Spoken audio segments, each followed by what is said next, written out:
আর আপনি নিজেকে এত ছোট কেন মনে করছেন? আপনিও আল্লাহর সেই বান্দা, যে বান্দা আমি, যে বান্দা আর 10 জন মানুষ। আল্লাহ পাক আপনাকেও ভালোবাসেন, আল্লাহ পাক অবশ্যই আপনাকে ভালোবাসেন।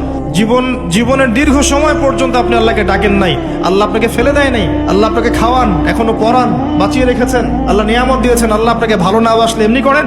আল্লাহ পাক অপেক্ষা করছেন কবে খালি আপনি আসবেন আল্লাহর কাছে, এসে বলবেন আস্তাগফিরুল্লাহ ওয়া আতুবু ইলাইহি। আল্লাহ পাক অপেক্ষা করে বসে আছেন আপনার জন্য। আপনি কোথায় যাচ্ছেন? ফাআইনা তাযহাবুন।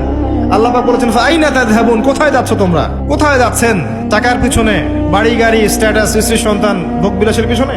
আল্লাহ অপেক্ষা করছেন আপনার জন্য। আসেন, সেজদা করেন, নিকটবর্তী হন, আল্লাহ আপনার জন্য অপেক্ষা করছেন। যাবেন না আল্লাহর কাছে? আল্লাহ পাক সবাইকে আল্লাহর কাছে ফিরে আসার তৌফিক দান করুন। এটাই হোক আমাদের কাছে আসার গল্প, এটাই হোক আমাদের কিসের গল্প?